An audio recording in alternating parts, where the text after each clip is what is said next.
اعوذ باللہ من الشیطان اللعین الرجیم بسم اللہ الرحمن الرحیم الحمد للہ وکفا وسلام علی عبادہ الذین اصطفیٰ. درود بھیجیے محمد و آل محمد.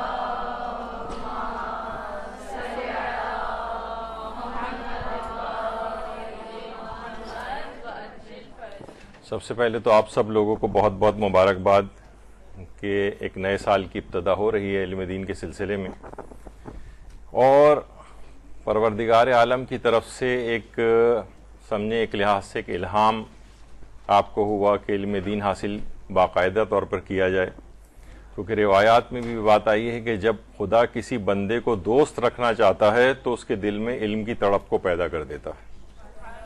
حضرت امیر المومنین علی ابن ابی طالب علیہ الصلوۃ والسلام.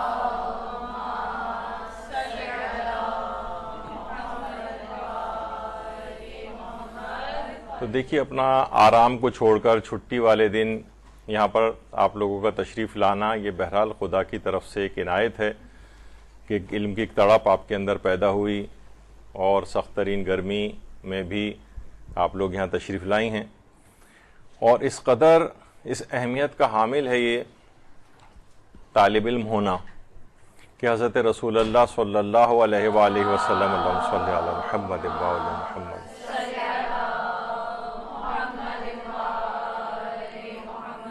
کہ جو شخص کسی عالم دین یا طالب علم کا احترام کرے تو ایسا ہی ہے جیسے اس نے گویا 70,000 انبیاء کا احترام کیا. اس سے پہلے آپ کو یہ احترام حاصل نہیں تھا، یعنی خود پیغمبر نے فرمایا کہ 70,000 انبیاء کا احترام اس کو حاصل ہو جاتا ہے.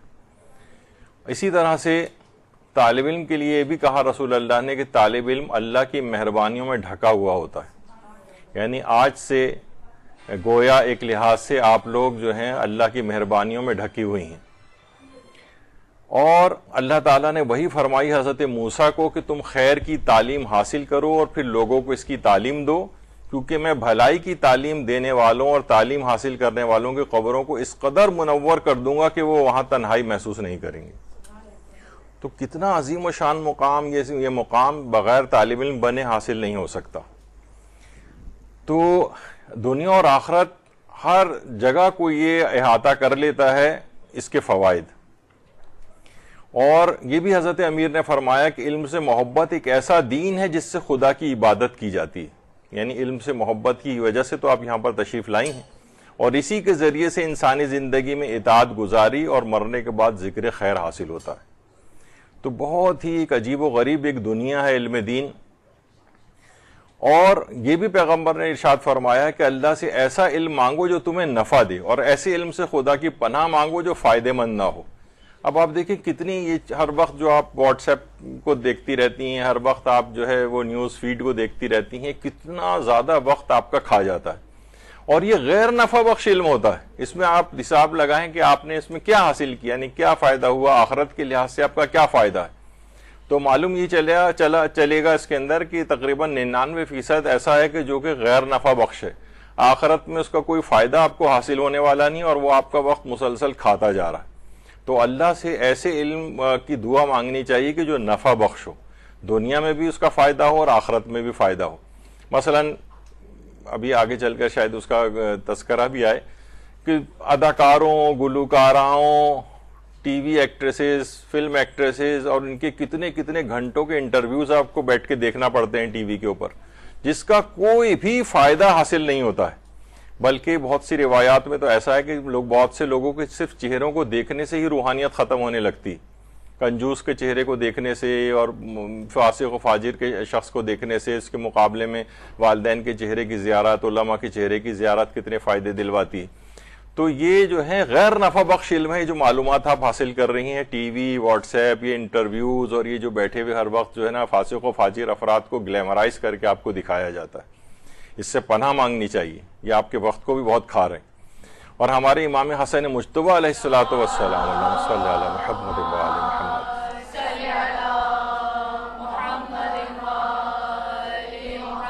فرماتے ہیں کہ اپنا علم دوسروں کو سکھاؤ اور دوسروں کے علم سے خود سیکھو، تاکہ اپنے علم کو مستحکم کر لو، جو چیز تم کو معلوم نہیں اس سے بھی آشنا ہو جاؤ. تو یہ سیکھنے سکھانے کا عمل یہ مسلسل جاری رہنا چاہیے. کوئی بھی استاد بھی اگر ہوتا ہے، کوئی عالم بھی اگر ہوتا ہے، تو وہ بھی ہمیشہ آپ دیکھتے ہیں، ہم نے پہلے بھی ذکر کیا کہ آیت اللہ سیستانی ہر وقت تقریباً ہاتھ میں کتاب رہتی ہے، سوائے اس وقت کے جب زائرین وغیرہ سے مل رہے ہوتے ہیں، ہر وقت ان کے ہاتھ میں کوئی نہ کوئی کتاب رہتی. تو بہرحال یہ سب چیزیں انتہائی اہم ہیں. یہ ایک ہی شخصیت تھی کائنات میں رسول اللہ کے بعد، جو مولا علی علیہ السلام فرماتے تھے، اپنے سینے کی طرف اشارہ کر کے فرماتے تھے یہاں علم ٹھاٹھے مار رہا ہے، اس کے طلبگار بہت کم ہیں اور عنقریب تم مجھے کھو کر پشیمان ہو جاؤ گے.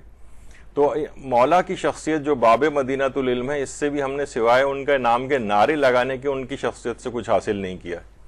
کتنے افراد جو بلند و بانگ نعرے بھی لگا رہے ہوتے ہیں، وہ اس نعروں کی اپنی اہمیت ہے، میں اس کی مذمت نہیں کر رہا، لیکن ان سب سے پوچھا جائے جو بہت ایک طویل ترین نعرہ کر کے 15 منٹ تک لگاتے رہتے ہیں، ان سے بھی اگر پوچھا جائے کہ مولا کی صرف 10 حدیثیں سنا دو مولا امیر المومنین کی، تو سب بغلے جھانکنے لگیں گے. 3 سنا دو، 3 بھی ہو سکتا ہے ان کو یاد نہ ہو. تو یہ علم کے ٹھاٹے ہوئے مارتے ہوئے سمندر سے ملے پیاسے کو شبنم، یعنی سمندر کے سامنے کھڑے ہوئے ہیں اور پیاس اپنی بجھا رہے ہیں، کس سے؟ وہ شبنم سے، وہ اوس جو برس رہی ہوتی. ارے بھائی سامنے آپ کے ٹھاٹے مارتا وہ سمندر ہے، آپ کو اس سے پیاس بجھانی چاہیے. تو یہ علم کے لحاظ سے ہماری صورتحال ہو گئی. دیکھیے علم، منبر اور تبلیغ دین کی ایک بہت الگ اہمیت ہے، ان سب کا چولی دامن کا ساتھ ہے علم. دیکھیے ایک درخت ہوتا ہے جسے چینار کا درخت کہا جاتا ہے. اچھا یہ سیدھا سیدھا لمبا سا ایک درخت کھڑا ہوا ہوتا ہے، نہ یہ سایہ دیتا ہے اور نہ ہی اس کے اوپر کوئی پھل اگتا ہے. اس کے مقابلے میں جو اخروٹ کا درخت ہوتا ہے یہ سایہ دار بھی ہوتا ہے اور اس پر پھل بھی اگتے ہیں. اور پہلے زمانے میں جو ممبر بنائے جاتے تھے وہ اخروٹ کی بنی ہوئی جو لکڑی ہوتی تھی اس سے ممبر بنائے جاتے تھے، اخروٹ کی جو لکڑی ہوتی. اچھا جو چنار کا درخت ہوتا ہے اس سے پھانسی گھاٹ تیار کیے جاتے تھے، پھانسی گھاٹ. تو ایران کے ایک ترکی نژاد شاعر نے اخروٹ کے درخت کا جو ممبر ہے اس کا اور جو پھانسی گھاٹ کی جو لکڑی ہے اس کا ایک مکالمہ نقل کیا اپنے اشعار میں. اور اخروٹ کے درخت کا جو ممبر تھا اس نے کہا کہ اے چنار کے درخت کی لکڑی، کہ تم کیا سر اٹھائے کھڑی ہوتی ہو، تم تو ہم درختوں کی قبیلے کے لیے باعث شرم ہو. تمہیں شرم آنی چاہیے کہ تم سے جو ہے پھانسی گھاٹ تیار ہوتے ہیں. ہمیں دیکھو ہم پھلدار بھی ہوتے ہیں اور ہمارا جو سایہ ہے یہ بھی بہت گھنا ہوتا ہے. تمہارے اندر کیا خصوصیت ہے اور ہم سے تو ممبر بنائے جاتے ہیں. تو چنار کے درخت کے جو لکڑی تھی جس سے پھانسی گھاٹ تیار ہوتے تو اس نے کہا کہ اے اخروٹ کے درخت کے ممبر، اگر تم اتنے ہی فائدے مند ہوتے تو مجھ پر یہ انسان گناہگار جھول نہ رہے ہوتے. یعنی اس کا مقصد یہ ہے کہ اس شاعر نے جو اس میں یہاں پر یہ بات کہی کہ اگر انسان واقعتاً تبلیغ کرنے والے اپنی بہت زیادہ تبلیغات بہترین طریقے سے انجام دیں تو گناہگار پیدا ہی افراد معاشرے کے اندر نہ ہو. ہمارے ہاں کیا ہے، بہت بڑا مسئلہ یہ ہے کہ تبلیغات نہ ہونے کے برابر ممبر نے اپنا کام ویسا کرنا بہت کم کر دیا کہ جس طریقے سے اس کو اصلاً کام کرنا چاہیے. گناہوں کی ترویج کس قدر ہو رہی ہے، ان لمیٹڈ چینلز اس کے اوپر کام کر رہے ہیں. آپ تمام قسم کے میڈیاز اٹھا کر دیکھ لیں، ہر لوگ اسے کیسا گلیمرائز کر کے پیش کرتے ہیں کہ آپ سب لوگ بھی بڑی پابندی کے ساتھ یہ سارے انٹرویوز، چیزیں، گیم شوز اور فلاں یہ سب کچھ دیکھ رہے ہوتے ہیں. اس کے مقابلے میں دین کی کتنی چیزیں آپ اس سے حاصل کر رہی ہوتی ہیں. تو اس نے پھانسی گھاٹ کی لکڑی نے یہی کہا کہ تم اگر اتنے ہی فائدے مند ہوتے اے ممبر تو یہ آج اتنے لوگ مجھ پر جھول نہ رہے ہوتے، یہ پھانسیاں نہیں پا رہے ہوتے. اس کا مطلب ہے کہ گناہگار معاشرے کے اندر جتنے نظر آ رہے ہوتے ہیں اس میں بہت بڑی تعداد اس طرح کی کہ ان تک تبلیغات پہنچی نہیں. لوگوں نے صحیح معنوں میں علم حاصل نہیں کیا ہے اور علم حاصل کرنے کے بعد اس تک لوگوں تک اس کو پہنچایا نہیں اور تبلیغات صحیح انداز میں نہیں ہوئی. اچھا اب دیکھیے لوگ سوچتے ہیں کہ بھائی علم حاصل کرنے کے بعد ہمیں مثلا کیا ملے گا. دیکھیں ہم جب وہ دیکھتے ہیں سیاستدان ہیں، فاسق و فاجر افراد ہیں، ان کے پاس تو جناب بڑے چیزیں ہیں اور ہمارے پاس کیا ہے. مثلا تھے ایک عالم دین، ایک دفعہ انہوں نے پروردگار سے شکایت کی کہ بادشاہ جو تھا ان کے زمانے میں اس کا ایک باز گم گیا. دیکھیے بادشاہوں کے اس طرح کے بھی شوق ہوتے ہیں یہ اس طرح کی چیزیں وہ لوگ اپنے پاس رکھتے ہیں. اس کا بہت ہی فیوریٹ ایک باز تھا عقاب, وہ کہیں اڑ گیا. تو بادشاہ نے کہا, اچھا دیکھیے بادشاہ پہلے زمانے میں بھی احمقوں کے ہاتھ میں اس طرح کی حکومتیں آ جاتی تھیں, آج بھی ہم دیکھتے ہیں بہت سارے ہمارے وزیر اعلیٰ اور وزیر اعظم دیکھتے ہیں معاشرے کے اندر اس انداز سے گزرے ہیں کہ ان کا ایک آئی کیو ایک عام آدمی کے آئی کیو لیول سے بھی کم ہے, لیکن بہرحال ان کو حکومتیں ملی ہوئی ہوتی ہیں. بادشاہ نے کہا کہ ایسا کرو, پورے شہر کے گرد اتنی لمبی لمبی دیواریں بنا دو کہ یہ عقاب نکل کے باہر نہ جا سکے.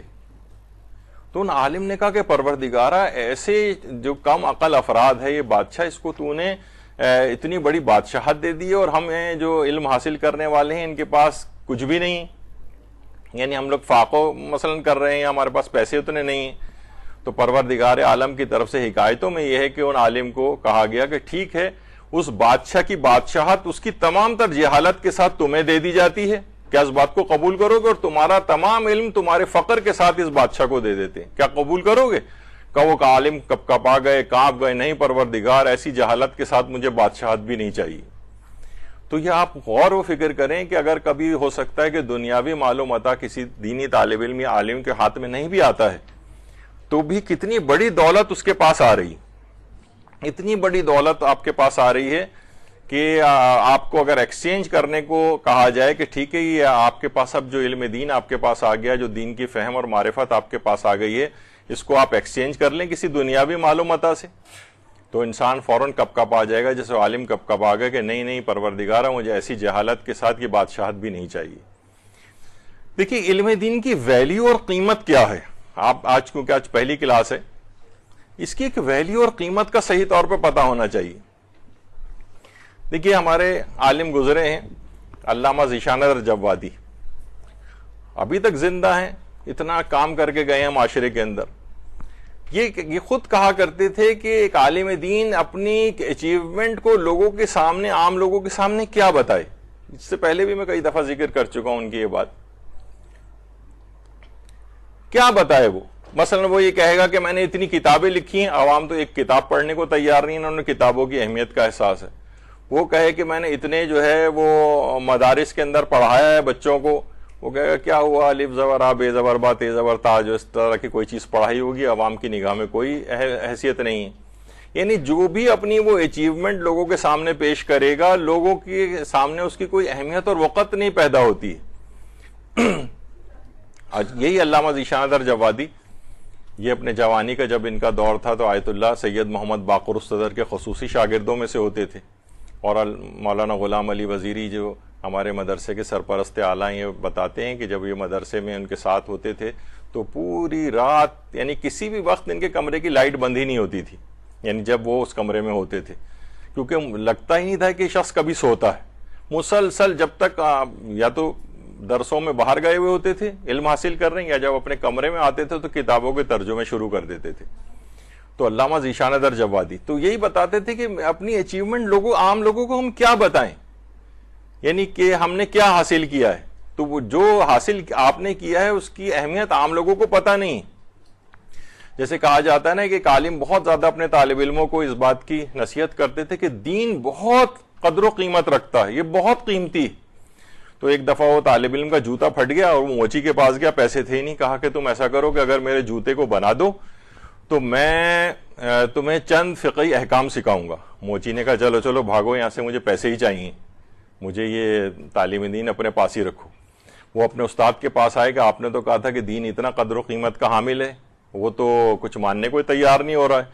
تو استاد نے پھر ان کو ایک بیش قیمت موتی دیا, کہا کہ جاؤ پہلے تم ایسا کرو, سبزی منڈی جاؤ اور کسی سبزی والے سے اس کی قیمت پتہ کرو. وہ جو طالب علم تھا وہ اس موتی کو لے کے سبزی کی دکان کے پاس آیا, سبزی والے کے پاس, اور کہا کہ یہ موتی کتنے میں خریدو گے؟ اس نے کہا جو 3 لیمو پڑے ہوئے ہیں نا, لیمو پڑے ہوئے, اس میں سے 3 لیمو اٹھاؤ, یہ لے جاؤ, یہ موتی مجھے دے دو, اس کی قیمت 3 لیمو کے برابر ہے. وہ واپس استاد کے پاس آیا. استاد نے کہا اب اسی موتی کو لے کے سونار کے پاس جاؤ. اب سونار کے پاس گیا تو سونار نے چیک کرنے کے بعد بتایا کہ یہ موتی تو اتنا قیمتی ہے کہ میں اپنی تمام دکان کا سونا بھی اگر تمہیں دے دوں نا تو اس موتی کی قدر و قیمت کے برابر نہیں ہو سکتا. اب یہ طالب علم دوبارہ استاد کے پاس آیا تو استاد نے کہا کہ دیکھو ہر چیز کی قدر و قیمت اس کی منڈی میں جا کر لگتی ہے. سبزی کی قیمت سبزی منڈی میں لگتی ہے, اور موتی کی قیمت سونار کی جو منڈی ہے, سونے کی دکانیں, وہاں پر لگتی ہے. علم دین کی قدر و قیمت یہ اللہ کی منڈی میں لگتی ہے, اللہ کی بارگاہ میں لگتی ہے. اللہم صلی علی محمد و آل محمد.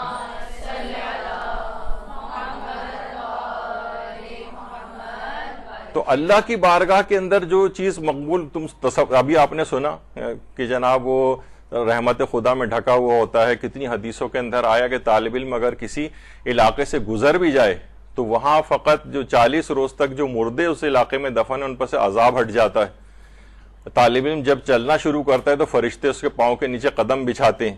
یہ عام لوگ افراد کہاں اس بات کو پا سکتے ہیں کہ کتنا بڑا مقام. یہ تو اللہ کی منڈی ہے نا, اللہ قیمت لگائے گا آپ کی. اللہ نے قیمت لگائی ہوئی ہے آپ کی کہ آپ کا قدموں کا چلنا فرشتوں کے پروں کے اوپر ہوگا.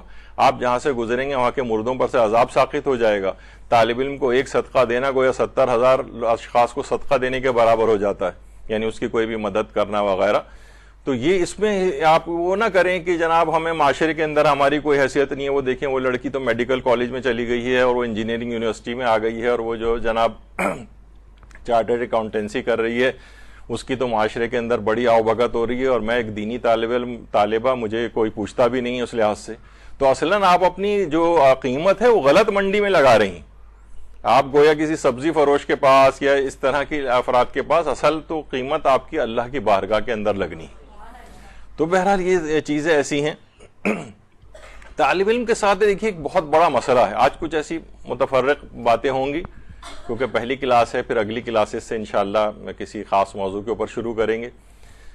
تو طالب علم کے لیے ایک بہت بڑا میں نے ایک دیکھا ہے, اور صرف یہ یہیں پر ہی نہیں ہے کہ عام خواتین کے جو مدارس ہیں, حتیٰ کہ بعض طالب علم جو حوزہ علمیہ جو میں قم اور نجف میں بھی پڑھ رہے ہوتے ہیں وہ بھی اپنے قیمتی وقت کو بہت زیادہ ضائع کر رہے ہوتے ہیں.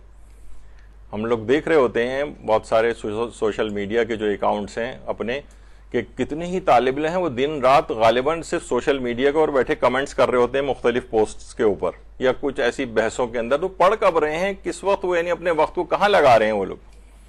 تو طالب علم کے لیے دیکھیے بے پناہ قیمتی وقت کا جو ضیاع ہے, جب بھی حضرت امیر فرماتے ہیں کہ ختم ہونے والی چیزوں میں اپنے آپ کو مشغول رکھنا وقت کا ضائع کرنا ہے. یعنی فانی چیزوں میں اگر آپ ہر وقت لگی رہیں گی, ٹی وی ڈراموں میں لگی رہیں گی, ٹاک شوز دیکھنے میں لگی رہیں گی, گیم شوز دیکھنے میں لگی رہیں گی, تو یہ اپنے وقت کا ایک بہت بڑا ضیاع ہے جو آپ کرتی چلی جا رہی ہیں. اور ایک عام شخص کو بھی اپنے وقت کا ضیاع نہیں کرنا چاہیے جائے گا کہ طالبہ دینی کو. اور میں ایک بات ہمیشہ سے کہتا ہوں کہ آپ خواتین جو یہاں پر آتی ہیں اکثریت اس میں غیر شادی شدہ خواتین کی ہوتی ہے, تو ان کے پاس یہ والا ٹائم چند سال کا جو بھی ان کے پاس بچتا ہے شادی سے پہلے ایک بہت ہی گولڈن ٹائم ہے علم حاصل کرنے کا. پھر شادی کے بعد اور بچے ہونے کے بعد اور اس کے بعد جو زندگی گزر رہی ہوتی ہے ایک سماجی طور پر, اس میں وقت نکالنا بہت مشکل ہے. یا جو خواتین پھر بھی وقت نکال کے آ جاتی ہیں بڑی قابل مبارکباد ہیں وہ. تو بہرحال یہ والا ٹائم, اس والے ٹائم کو ضائع نہ کریں کسی بھی صورت, کیونکہ حضرت امیر یہ بھی جملے ارشاد فرماتے ہیں کہ انسان کی بدترین مصروفیت اس کا فضول وقت ہے. یعنی یہ فضول جو آپ ٹائم اپنا ضائع کر رہی ہیں, آپ اپنے دیکھیں 24 گھنٹے کے اوقات کو روزانہ آپ نکال کر کہ آپ نے کتنا کارآمد ٹائم اس میں لگایا ہے. آپ خود دیکھیں گے 24 گھنٹے میں سے پورا دن کسی دن آپ بیٹھ کے اپنا ذرا چیک کر کے دیکھ لیں کہ آج کے دن میں نے کیا کوئی اچیومنٹ کی ہے, کیا حاصل کیا ہے دنیا اور آخرت کے لیے, کیا ایسا کام کیا ہے میں نے. تو آپ زیادہ تر دیکھیں گے کہ 24 گھنٹے میں سے تقریباً سارا وقت ہی ایسے ہی ضائع ہو گیا ہے. اور یہ بھی جملے ارشاد فرمایا حضرت امیر نے کہ وقت کا گزرنا بھی ایک قسم کی موت ہے, بس جو عمر گزر رہی ہے انسان کو اس کی قدر کرنا چاہیے. یعنی جتنا ٹائم اب تک آپ کا ہے گویا ایک لحاظ سے وہ موت میں چلا گیا, یعنی گویا کہ وہ فنا ہو گیا. اب بس یہ آپ کے پاس جو باقی ماندہ زندگی بچی ہے یہ آپ کے پاس ٹائم ہے, اس کو بھی آپ ضائع کرتے چلے گئے تو سوچئے کہ پھر ہاتھ میں آخر میں کچھ نہیں بچے گا. اور ابھی کا جو یہ وقت ہے اسی کی زندگی کی مہلت سے فائدہ اٹھائیں. قرآن نے کتنے ایسے آیات کے اندر یہ بات کہی ہے کہ وہاں جا کر جو لوگ ہیں وہ فریادیں کریں گے, پروردگار ہمیں یہاں سے نکال لے, اب ہم نیک عمل کریں گے اس کے برخلاف جو ہم پہلے کیا کرتے تھے. تو پروردگار ان سے کہے گا تو کیا ہم نے تمہیں اتنی عمر نہیں دی تھی جن میں عبرت حاصل کرنے والے عبرت حاصل کر لیتے, اور تمہارے پاس تو ڈرانے والا بھی آیا تھا, لہذا اب عذاب کا مزہ چکھو, اب ظالموں کو کوئی مددگار نہیں. تو جتنا ٹائم آپ کو دیا گیا ہے یہ آخر میں جا کے پھر کہے گا انسان آخرت میں اس دنیا سے جانے کے بعد پروردگارا ہمیں یہاں سے نکال, ہم دوبارہ نیک عمل کریں گے, ہم اس کے برخلاف کریں گے جو ہم کرتے آئے. لیکن پروردگار کہے گا نہیں, اتنی بڑی عمر تم کو دے دی گئی تھی, 80-90 سال کی مثلا عمر, 50-60 سال کی عمر, یہ بہت طویل عرصہ ہوتا ہے کہ کوئی بھی شخص نیک کام کرنا چاہے تو وہ نیک کام کر سکتا ہے. اس میں عبرت حاصل کرنے والے عبرت حاصل کر سکتے ہیں. اب جب تمہارا انہیں قرآن میں پروردگار نے یہ آیات نازل کر دی, پھر بھی انسان ان کو ایسے ہی پڑھتا ہوا گزر جاتا ہے اور اس میں ذرا سا بھی غور و فکر کرنے کو تیار نہیں ہوتا ہے. اور یہ بھی جملے فرمائے کہ دیکھو وقت سے پہلے کسی کام میں جلد بازی نہ کرو, اور جب موقع آ جائے تو پھر کمزوری نہ دکھاؤ. دیکھیے موقع آ گیا ہے, یہ آپ نے داخلہ لے لیا ہے, اب آپ یہاں پر آ گئی ہیں, اب یہ موقع شروع ہو گیا, اب کمزوری نہیں دکھائیں.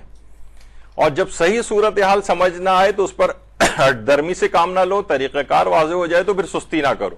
پتہ چل گیا کہ اب علم دین ایسا حاصل کرنا ہے, اب سستی سے کام نہیں لینا ہے. تو دیکھیے کتنی چیزیں ایسی ہیں کہ یہ ہمارے ائمہ نے ہمیں تعلیمات فرما دی ہیں کہ وقت سے پہلے کسی کام میں جلد بازی نہ کرو, اور جب موقع آ جائے تو پھر کمزوری نہیں دکھانا ہے, پھر ٹائم کو اپنے ضائع نہیں کرنا ہے. اور یہ بھی فرمایا کہ موت اور روح کے نکلنے سے پہلے اچھے کام کرنے میں جلدی کرو, بس اب جلدی کرو نیک کاموں میں. اور یہ بھی ہے کہ جو ملنے والی مہلتوں سے دھوکہ کھا جاتا ہے وہ موت کے وقت بڑا تنگ ہو جاتا ہے. یعنی اتنی مہلتیں ملیں, اتنا ٹائم ملا, اتنی آپ کو عافیت کا زمانہ ملا, لیکن جو ہے اس کے باوجود اس سے فائدہ نہیں اٹھایا اور ایسی لاؤبالی زندگی گزارتے رہے. اور وقت کا گزرنا بھی فرمایا قسم کی اجل ہی ہے, جو عمر گزر رہی ہے اس کی قدر کرنی چاہیے. جتنا تم اجل سے قریب ہوتے جاؤ گے اسی تناسب سے نیک عمل انجام دیتے چلے جاؤ. سمجھیں کہ 18, 20, 25, 30 سال جن جن لوگوں کے گزر گئے ہیں وہ تو ایک لحاظ سے سمجھیں فنا ہو گئے. اب آئندہ کی زندگی جو باقی ماندہ بچی ہے اس کی پرواہ کرنی چاہیے. تو یہ سب چیزیں دیکھیے, کاہلی میں, سستی میں اپنے وقت کو برباد کرنا یہ نہیں کرنا چاہیے. اور جو فضول گفتگو اور فضول کاموں سے دوری ہے اس سے بھی دوری اختیار کرنا چاہیے. یعنی کتنے آپ زندگی کے آپ کام نکالیں تو آپ کو لگے گا یہ جتنی بھی ابھی گفتگو کی میں نے اپنی سہیلی سے بیٹھ کر, کتنی زیادہ تر فضول گفتگو تھی یا فضول کاموں کے اندر میں انوالو تھی.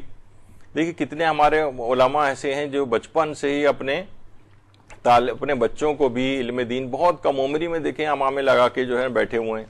یہ 4-4, 5-5 سال کی اس سے بھی کم عمر سے ہی آپ تعلیم دین حاصل کرنے لگتے ہیں. تو بہرحال یہ تمام ایسی ہیں. اب یہ دیکھیں مثلا آیت اللہ سیستانی, ان سے پہلے کہ ان کے والد اور جو دادا جو تھے آیت اللہ سیستانی کے, ان کی تصویریں نہیں, انہوں خود بھی اتنے بڑے عالم, پھر ان کے بیٹے بھی مجتہدین میں سے ہیں, اور آگے چل کر علماء فرماتے ہیں کہ امکانات ہیں کہ یہ لوگ بھی تقلید ان کی بھی امکانات ہیں ہونے کے. اور یہ پھر ان کے پوتے ہیں, یہ بھی درس خارج کے قریب پہنچ گئے ہیں, اور پڑ پوتے بھی اب اسی یعنی اس میں آ چکے ہیں. تو ایک آدمی دیکھیں وہی زندگی ان کو بھی ملی ہے, وہی وقت ان کو بھی ملا ہے, وہی عام زندگی. ہمارے ہاں بھی 70-80 سال کے بوڑھے جو ہیں وہ گھروں کے اندر ہیں, آپ خود دیکھتی ہیں ان سب لوگوں کی کیا حالت ہے, اور اس کے مقابلے میں اس بوڑھے شخص کو بھی آپ دیکھیں تو یہ کیا کارنامے ان لوگوں کے ہیں, کس طرح سے پوری دنیا کے نظام میں مرجعیت کو جو ہے وہ چلا رہے ہیں, اور دین کے احیا اور اس کے اندر. یعنی وقت ایک ایسی چیز ہے دیکھیے جو سب کو, ہر شخص کو بالکل یکساں طور پہ دیا گیا. ہر 24 گھنٹے ہر شخص کے پاس ہیں, وہی آیت اللہ سیستانی کے پاس ہیں, وہی آپ کے پاس ہیں, وہی ہمارے پاس ہیں. تو اگر ہم اپنے وقت کو اس طرح سے ضائع کرتے چلے جائیں گے, اور دیکھیے وہی یعنی اس سے انہوں نے فائدہ اٹھایا اور نسلوں کی نسلیں جو ہیں وہ تیار ہو گئی ہیں, اور ہم لوگ جو ہیں ہمیں صرف ایک حسرت سے ہی خالی دیکھ سکتے ہیں ان افراد کو. دیکھیے وقت کو ضائع کرنے کے حوالے سے دیکھیے ابھی ہم جو بات کر رہے تھے کہ وقت کتنا ہم طالب علم ضائع کرتا ہے. اس سے پہلے بھی جو پچھلی کلاسیں ان میں نے ان کی مثال دی تھی صاحب جواہر الکلام کی, شیخ محمد حسن نجفی. ان کی کتاب جواہر الکلام فی شرح شرائع الاسلام ہے. یعنی اس حد تک یہ وقت کو اپنے ضائع نہیں کرتے تھے. جب یہی وجہ ہے, ابھی آگے چل کے بتاتا ہوں کہ یہ اپنے نام سے بھی مشہور یہ نہیں ہے بلکہ اپنی کتاب سے مشہور ہوئے. نام زیادہ تر لوگوں کو ان کا پتہ نہیں, بس صاحب جواہر ان کو کہا جاتا ہے. بلکہ کبھی پوچھا بھی جاتا ہے کہ کسی طالب علم سے کہ بھئی جواہر الکلام کس نے لکھی, تو وہ ان کا نام بتانے کے بجائے کہتا ہے صاحب جواہر نے لکھی ہے. حالانکہ صاحب جواہر کو ایک نام نہیں ہے, نام تھا ان کا شیخ محمد حسن. یعنی یہ جس وقت یہ اپنی کتاب جواہر الکلام لکھ رہے تھے اسی وقت ان کو اطلاع ملی کہ ان کے بیٹے کا انتقال ہو گیا. اور پھر اس کے بعد بیٹے کا جنازہ لائے گیا اور تدفین کیونکہ رات کے وقت انتقال ہوا تھا تو تدفین دن کے وقت اگلے دن ہونی تھی، تو یہ اپنے بیٹے کے جنازہ رکھا ہوا تھا ان کے کمرے میں، اور یہ پوری رات بیٹھ کے یہ جواہر الکلام کو مکمل کرتے رہے اپنی کتاب کو، یعنی اس وقت کو بھی ضائع نہیں کیا۔ ہمارے ہاں اگر کہا جائے کسی بھی باپ کے عالم کے لیے تو لوگ کہیں گے خپتی ہے، گویا معاذ اللہ پاگل ہیں کہ بیٹے کی لاش کمرے کے اندر رکھی ہوئی اور یہ بیٹھے کتاب لکھ رہے ہیں وہاں پر۔ تو لیکن دیکھیے آج اسی وجہ سے صاحب جواہر کی تصویر اور ان کی کتاب، آج اتنی کوئی شخص مجتہد بن نہیں سکتا جب تک کہ وہ صاحب جواہر کی کتاب کا مطالعہ نہ کرے۔ تو بہرحال یہ کیا ہے کہ ان لوگوں کے پاس بھی وہی زندگی تھی، لیکن انہوں نے زندگی سے بھرپور فائدہ اٹھایا اور اپنے وقت کو ضائع نہیں کیا۔ اسی طریقے سے آیت اللہ وحید خراسانی یہ جملے ارشاد فرماتے ہیں، ماشاءاللہ حیات ہیں، 100 سال سے ان کی متجاوز عمر ہو چکی ہے، 100 سال کا کوئی بھی آپ بوڑھا معاشرے کے اندر نکال کر آپ دکھا دیں گے جو کہ درس و تدریس اور مرجعیت کا پورا سسٹم اور استفتاءات کے جوابات یہ سب کچھ اب تک جو ہے، یعنی کتنی ان کی عمر ہونے کے باوجود بھی کیسی اطاعت کے اندر جو ہے وہ زندگی گزر رہی ہے۔ یہ خود فرماتے ہیں آیت اللہ خوئی کے متعلق، آیت اللہ خوئی وہ مجتہد گزرے ہیں کہ جن کے متعلق علماء یعنی جو جن کی تقلید ہوتی رہی ہے، مثلا آیت اللہ سید محمد صادق روحانی جن کا پچھلے انتقال ہوا ہے ابھی کچھ ہی عرصہ پہلے، وہ یہ فرماتے تھے غیبت کبریٰ سے لے کر آج تک آیت اللہ خوئی سے بڑا کوئی مجتہد نہیں گزرا ہے۔ تو ان کے متعلق بھی ملتا ہے کہ یہ ایک دفعہ اپنی ایک کتاب کو لکھ رہے تھے اور بہت سارے کچھ اور افراد بھی ان کے قریب میں جمع تھے، تو اسی وقت اس بات کی اطلاع آئی کہ آیت اللہ خوئی کے ایک بیٹے سید علی خوئی وہ کربلا سے نجف آ رہے تھے، رستے میں ٹریفک کے ایک حادثے میں ان کا انتقال ہو گیا۔ اب سب لوگ پریشان تھے کہ آیت اللہ خوئی تک یہ اس اطلاع کو کون کیسے پہنچائے۔ تو آقا عبد الحسین الوائز وہ آیت اللہ خوئی کے کافی قریب تھے، لوگ ان کر لے کر آئے کہ کہا کہ آپ جائیں اور آپ یہ بات ان کو بتائیں۔ تو شیخ عبد الحسین الوائز جو ہیں، آیت اللہ خوئی اس وقت کچھ چیز تحریر فرما رہے تھے، تو وہ ان کے پاس گئے اور کہا کہ آغا سید علی خوئی کا ایکسیڈنٹ ہو گیا ہے۔ تو آیت اللہ خوئی نے نگاہ ان کی طرف اٹھائی عبد الحسین الوائز کی طرف اور بس ایک جملہ کہا کہ علی زندہ ہے یا انتقال کر گیا ہے؟ کہا کہ آقا انتقال کر گیا ہے۔ تو کہا کہ صرف ہم نے آقا خوئی کے دیکھا کہ جس قلم سے وہ لکھ رہے تھے بس اس میں ہاتھوں میں ایک ہلکی سی ایک لرزش آئی، ظاہر باپ تھے، غم کی وجہ سے ایک لرزش ان کے ہاتھ میں آئی، اور اس کے بعد اس رات کو جس رات ان کی تدفین ہوئی تھی اس رات پوری رات اپنی ایک کتاب معجم رجال الحدیث 24 والیوم ہے تقریباً، ہر والیوم جو ہے وہ 1000 پیج پہ مشتمل ہے، یعنی 1000 سمجھے 24,000 صفحات کے قریب یہ کتاب ہے۔ تو معجم رجال الحدیث کو مکمل کرتے رہے اس رات کو بھی جس رات ان کے یعنی بیٹے کا بھی انتقال ہوا ہے، اور آیت اللہ خوئی نے اس رات بھی اپنے وقت کو، یہ نہیں کہ بس ظاہر دلی غم اپنی جگہ پر ہوتا ہے، لیکن ایک مجتہد وہ اس کو پتہ ہوتا ہے کہ میرا زندگی کے ایام کتنے قیمتی ہیں، میں اس میں بھی اپنے وقت کو غم کے ساتھ بھی علم دین کی آبیاری کے لیے انہوں نے وقت کو لگایا۔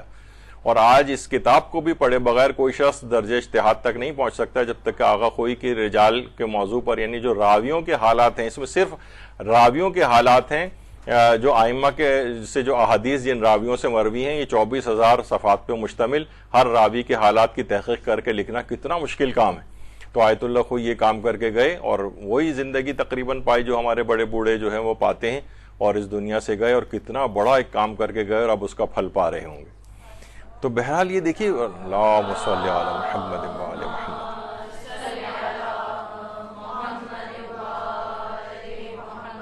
ابھی کچھ ہی عرصے پہلے جو دروس ہوئے تھے مثلا زیارات کے، اس میں میں نے بتایا تھا کہ آقا خوئی جو تھے یہ جوانی کے ایام میں بھی اگر گھر میں کچھ کھانا پکنے میں تاخیر ہو جاتی تھی تو وقت اپنا نہیں لگاتے تھے، اچھا بھی کھانا پک جائے، روٹی پک جائے، میں کھانا کھاؤں پھر درس میں جاؤں گا، روٹی کا کوئی ٹکڑا پچھلا بھی پڑا ہوا ہوتا تھا پچھلی رات کا تو اٹھا کے اسے جیب میں رکھ لیتے تھے، اور کوفے سے جو ہے وہ پیدل چلتے ہوئے اپنے جہاں پہ درس ہوتا تھا وہاں تک پیدل چلتے ہوئے رستے میں کچھ کھاتے ہوئے اپنا بس پیٹ کا دوزخ ہی تو انسان کو بھرنا ہوتا ہے بس وہ، لیکن یہ نہیں کہ اپنے وقت کو ضائع کر رہے ہیں۔ تو یہ ایک بہت بڑی ایک خصوصیت ہے واقعتاً، یہی وجہ ہے کہ حرم امیر المومنین میں بالکل سامنے ہی امیر المومنین کی قبر کے بہت ہی نزدیک آیت اللہ خوئی کی قبر مبارک بھی ہے، اور یہ زبردست مقام اور مرتبہ آقا خوئی کو حاصل ہوا ہے۔ اور کچھ ہی عرصے پہلے ابھی آیت اللہ سید مہدی خرسان، ان کا بھی کچھ ہی عرصے پہلے انتقال ہوا ہے، سب سے ریسنٹ، بلکہ بھی پہلی ربیع الاول ہی کو انتقال ہوا ہے، سمجھیں ابھی 20-21 روز ہی تقریباً ہوئے ہیں اور ان کے انتقال کو۔ لیکن کیا ہے کہ اتنے بڑے بڑے کارنامے اس میں انہوں نے انجام دیے، یہاں تک کہ 46 جلدوں کے اندر ان کا پورا انسائکلوپیڈیا، جو پوری زندگی کی ان کی محنت ہے، وہ 46 والیوم کے اندر جو ہے سمجھے ان کی جو تحریرات موجود ہیں۔ اتنا بڑا عالم، 90s کی عمر میں تقریباً ان کا انتقال ہوا ہے، انتہائی بڑھاپے کی حالت میں۔ دیکھیے کہ عالم دین کا کیا ہے کہ ہر وقت بس وہ کتابوں کے جھرمٹ میں یہی اس کی ساری پوری کائنات ہوتی ہے، زمین پر بیٹھے ہوئے ہیں، بس صرف تکیہ لگا ہوا ہے، باقی ہر طرف صرف کتابیں ہی کتابیں۔ تو یہ اسی وجہ سے آج ان کو یاد کیا جا رہا ہے، ورنہ عام طور پہ بڑے بوڑھوں کو ہمارے ہاں تو خاندان پہ ہی بوجھ سمجھا جا رہا ہوتا ہے، اور لوگ انتظار کر رہے ہوتے ہیں کب یہ جو ہے دنیا سے رخصت ہوں گے اور ہماری جان چھوٹے گی۔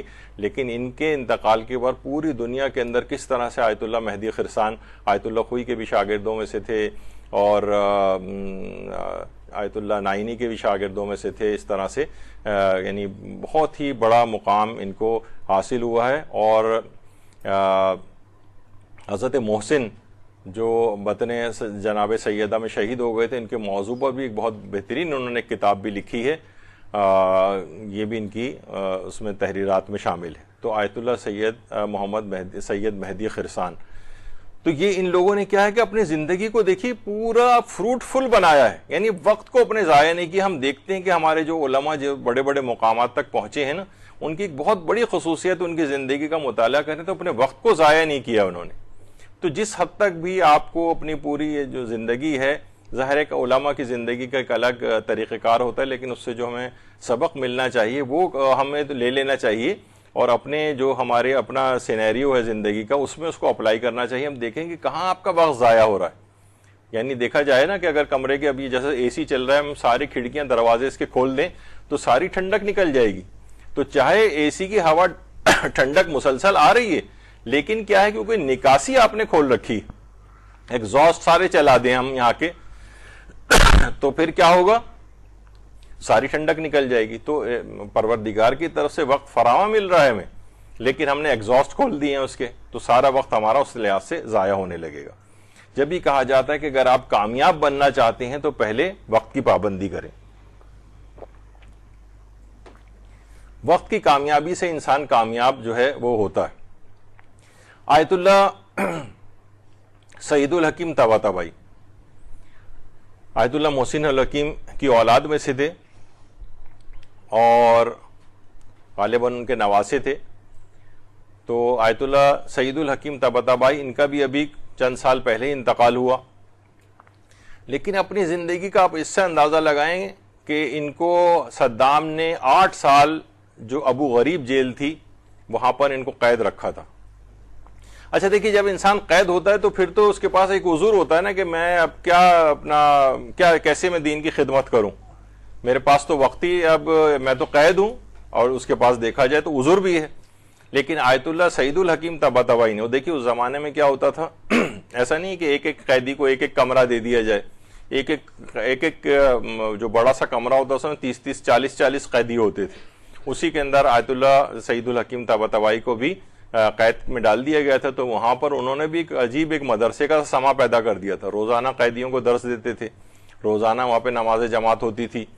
اور صرف یہی نہیں بلکہ اس قید کے زمانے میں آیت اللہ سعید الحکیم طباطبائی نے 5 کتابیں سگریٹ کے پیکٹ کے اوپر، جو سگریٹ عام طور پر سپلائی اس زمانے میں بھی ہو جاتی تھی، جس طرح عام قیدیوں وغیرہ منگوا لیتے ہیں، آپ کو پتہ ہے سگریٹ کا ڈبہ، اس کے اندر ایک سفید رنگ کا ایک گتا سا ہوتا ہے، اور اس کے اندر کچھ وہ کاغذ سے بھی ہوتے ہیں، تو انہوں نے ان سب کو جمع کرتے تھے اور ان کے اوپر کتابیں تحریر کرتے تھے، یہاں تک کہ 5 کتابیں انہوں نے اپنے اس کے قید کے زمانے ان پرچوں کے اوپر لکھ کے جو 5 کتابوں کو تیار کیا۔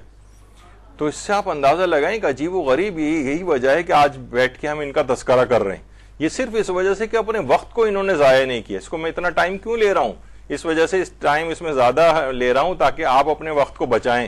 اور وقت کو نکاسی، کیونکہ یہ آپ کا ٹائم ایسا کل کرتا چلا جائے گا، فضول مصروفیات میں مبتلا ہونا، کہ آپ کے پاس وقت نہیں بچے گا، اور دیکھتے دیکھتے فرصت کے ایام ختم ہو جائیں گے، اور پھر جو ہے عدیم الفرصتی جو ہے وہ آ جائے گی۔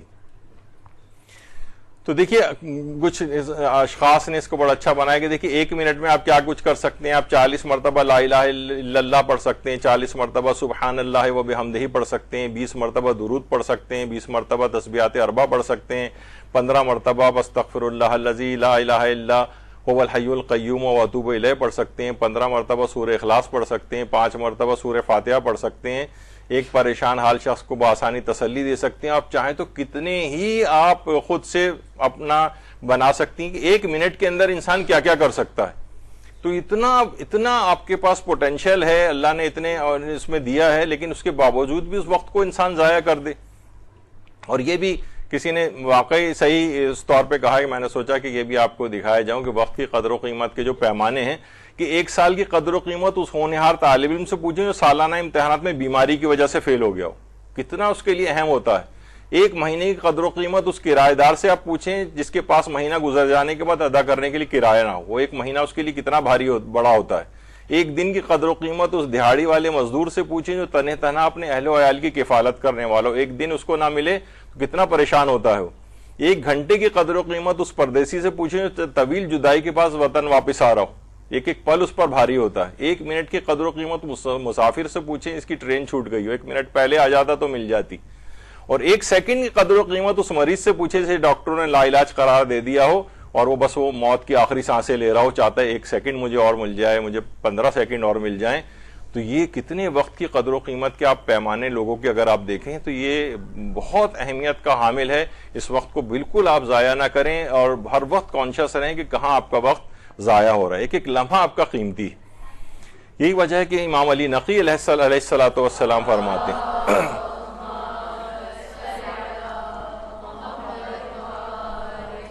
کہ اپنے گھر والوں کے سامنے حالت احتضار میں لاچار پڑے رہنے کو یاد کرو، کہ نہ طبیب تمہیں مرنے سے روک سکتا ہے، نہ حبیب یعنی دوست تمہیں کوئی فائدہ پہنچا سکتا ہے۔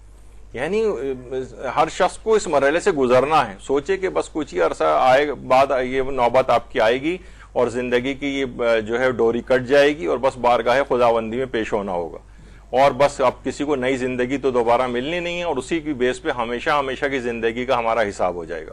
تو اس کو بہت غنیمت سمجھنا چاہیے۔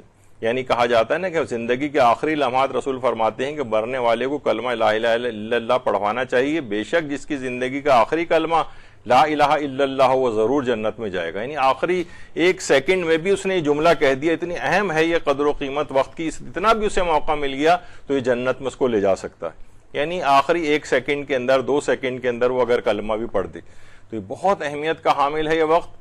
اور یہ گویا دیکھیے ہم پیدا ہو گئے ہیں، وہ روایتوں میں ہے نا جملہ کہ تیر اپنے نشانے پر لگنے کے لیے چل پڑا ہے، اور بس یہ اپنے ہدف تک پہنچنے کا جو زمانہ ہے یہ صرف آپ کا زندگی، یعنی وہ اب چل پڑا ہے تیر، بس اسے اپنے ہدف پر جا کر لگنا ہے۔ اب یہ جو ہم درمیانی وقت گزار رہے ہیں بس سمجھیں کہ یہ ہمارے پاس زندگی ہے، اب جب یہ ہدف پہ لا کر لگ جائے گا تو ہماری روح جسم سے نکل جائے گی، اور بس بارگاہ خداوندی میں پیش ہونا ہوگا۔ اور اس میں انسان انہیں پتہ چلے کہ جناب کوئی اجرتی قاتل جو ہے وہ آپ کو مارنے کے لیے گھر سے نکل پڑا، اور آپ بیٹھ کے گھر پہ فلمیں دیکھ رہے ہیں، مثلا بیٹھ کے جو ہے نا بازاروں کے اندر گھوم رہے ہیں، اور بھائی آپ کو اس کی وہ کرنی چاہیے کہ بھائی وہ تو مارنے کے لیے نکل کھڑا ہے، نہ جانے کس وقت ہمیں موت آ جائے اور وہ ہماری گولی ہماری طرف آ جائے، تو اس میں انسان لاپرواہی کی زندگی نہ گزارے۔ دیکھیے اب وقت بچانے کے بھی کچھ طریقے ہیں، وقت بچانے کے میرے اپنے اعتبار سے دیکھیے سب سے اہم چیز اس کے اندر ایک چیز ہوتی ہے جسے ملٹی ٹاسکنگ کہتے ہیں۔ ہم خود بھی جا کر آپ کسی بینک میں جائیں، آپ دیکھیں کہ وہاں پر بعض افراد ایسے ہوتے ہیں، ایک فون ایک جگہ سے کان میں لگا ہوتا ہے، کہیں جو ہے وہ یعنی ایک وقت میں انسان بہت سارے کام کر رہا ہوتا ہے، لوگ سامنے کلائنٹس بھی بیٹھے ہوتے ہیں، ان سے بھی کوئی چیز لے رہا ہوتا ہے، بیچ میں فون آ جاتا ہے، ادھر کوئی باس بلانے آ جاتا ہے، کوئی تیسرا کام ان کے پاس آ جاتا ہے، تو کوئی کہے کہ نہیں جناب میں ابھی جو یہ والا کام کر رہا ہوں نا بس میں صرف یہ کام کروں گا، تو اتنے سارا کام میں آدمی میں پروردگار نے یہ والی صلاحیت رکھی کہ بہت ساری چیزیں ایک ساتھ کر سکتا ہے۔ اسی طریقے سے اس طرح خواتین ہیں، دیکھیے بہت سی ملازمت پیشہ خواتین بھی ہوتی ہیں، اپنا بھی ناشتہ تیار کرتی ہیں، شوہر کے لیے بھی بنا کر رکھتی ہیں، بعض اوقات اپنے لنچ وغیرہ بھی ساتھ لے جانے ہوتے ہیں وہ بناتی ہیں، بچوں کو اسکول کے لیے تیار بھی کر رہی ہوتی ہیں، اور جناب بعض اوقات چھوڑنے بھی جانا پڑتا ہے، اس کے بعد پھر اپنے آفس پڑھنے کی جگہ ہے کہیں، پھر واپس گھر آنا، بچوں، شوہرداری، سب پورے سسرال والوں کو ڈیل کرنا۔ خواتین میں بھی کتنا پوٹینشیل ہے اگر آپ دیکھیں آپ کے اندر، کہ ملٹی ٹاسکنگ آپ لوگ عمومی زندگی میں سب کر رہی ہیں، بہت سارے کام ایک وقت کے اندر۔ تو دیکھیے بہت ساری چیزیں ایسی ہیں کہ مثلا یہاں پر بھی آپ پڑھیں، یہاں تو دیکھیے ہفتے میں ایک دن آپ خالی آئیں گی، لیکن پھر آپ دیکھیں ویسے تو یہاں تجوید کی کلاسز بھی کچھ عرصے کے اندر جو شروع ہو جائیں گی، لیکن کسی جگہ مثلا آپ کو پتا ہے چلے کہ جناب فلاں جگہ پہ تجوید کی کلاسز بھی ہو رہی ہیں، وہ بھی اٹینڈ کر لیں۔ معلوم چلے کسی جگہ مثلا فارسی کی کلاسز ہو رہی ہیں، چلو یہ والا جو ہمارا ٹائم ہے اس میں ہم فارسی بھی سیکھ لیں۔ کسی جگہ مثلا کوئی قرآن کے سلسلے میں کوئی کلاس ہو رہی ہے، آپ وہاں بھی جوائن کر لیں۔ اس طرح بہت ساری چیزیں جو ہیں وہ ہو سکتی ہیں، اس کو ملٹی ٹاسکنگ کہتے ہیں۔ یقین کیجئے اس میں آپ سوچتے ہیں کہ ہم اتنے ساری چیزیں ایک ساتھ کیسے کریں گے، وہ ساری چیزیں ہو جائیں گی، وہ ساری چیزیں ہو جائیں گی۔ جب بھی کہا جاتا ہے کہ عام طور پر لوگ سوچتے ہیں کہ جو چھٹیوں کا جو زمانہ آتا ہے نا، تو آپ یقین جانیے اس کے اندر جتنا آپ عام دنوں میں آپ کے لیے پروڈکٹیو ڈیز ہوتے تھے اس سے کہیں کم چھٹیوں والے دنوں میں ہوتا ہے۔ لوگ سوچتے ہیں چھٹیاں آئیں گی تو ہم فلاں کام کر لیں گے۔ یقین کیجئے کہ جو مصروفیت والے دن ہوتے ہیں اسی میں ہی آپ مزید مصروفیات ڈال کے انہیں پروڈکٹیو بنا سکتی ہیں بنسبت چھٹیوں والے دنوں کے۔ مجھے خود یاد پڑتا ہے بہت سی چیزیں، اس وجہ سے میں شیئر کر دیتا ہوں کہ اس سے آپ کے لیے بھی فائدہ مند ہو جائے، کہ مثلا ہمارے میڈیکل کالج کا جو زمانہ تھا اس کے اندر ہم وہ والی تعلیم بھی حاصل کر رہے ہوتے تھے۔ اسی زمانے میں ہومیوپیتھی کا بھی بڑا دورہ چل رہا تھا، اس زمانے بڑی نئی یہ چیز آئی تھی، ہر جگہ میڈیکل کالجز کھل رہے تھے۔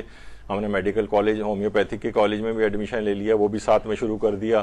اسی زمانے میں ہمارے استاد محترم علامہ صادق حسن صاحب قبلہ نے فقہ اور اصول فقہ کے کلاسز شروع کی ہوئی تھی، ہم نے وہ بھی جوائن کر لیں۔ اسی زمانے میں مثلا بہت سی طلبہ دینی تنظیم جو ہے اس کے اندر جو سوشل ورک وغیرہ ہوتے ہیں اور تبلیغات والا ورک ہوتے ہیں، ہم نے وہ بھی جوائن کر لیا، اس کے اندر بھی عہدے کو قبول کر لیا، وہاں سیکھنے جاتے تھے۔ پھر اسی زمانے میں درس و تدریس وغیرہ کا سیشن اپنے چیزیں وہ بھی سٹارٹ کر دیں، اور بی اے اور ایم اے اور فلاں یہ سب چیزیں جو ہیں اسلامیات، اور اس کے اندر بھی ایڈمیشن لے لیا، اور وہ بھی تو کیا ہوا ایک ساتھ بہت ساری چیزیں گھسا دیں اس کے اندر اسی ٹائم کے اندر، تو وہ ساری کی ساری ہو گئیں۔ یعنی جب ہم نے ایم بی بی ایس کیا ان 5 سالوں کے اندر بہت ساری چیزیں اس طرح سے کر کے ڈال دیں۔ تو یہ اب مجھے احساس ہوتا ہے کہ ایک یعنی اندازہ ہوا کہ ہم اپنے آپ کو انڈر ایسٹیمیٹ کر رہے ہوتے، نہیں ہم اتنی ساری چیزیں کیسے کر سکتے ہیں۔ آپ خود دیکھ لیں، جیسے میں نے خواتین کی ابھی آپ کو مثال دی کہ کتنی چیزیں آپ کو ایک گھر گرہستی کی زندگی کے اندر کر رہی ہوتی ہیں، اسی میں دینی چیز بھی اگر آپ ڈال دیں تو یہ سب چیزیں پاسبل ہیں، بالکل پاسبل ہیں۔ آپ اس کو کر کے دیکھیں، بجائے اس کے کہ بس آپ نے کہا ایک ہفتے میں ایک دن کلاس میں جا تو رہی ہوں، باقی 6 دن آپ کے پاس ایسے ہی پڑے ہوئے ہیں۔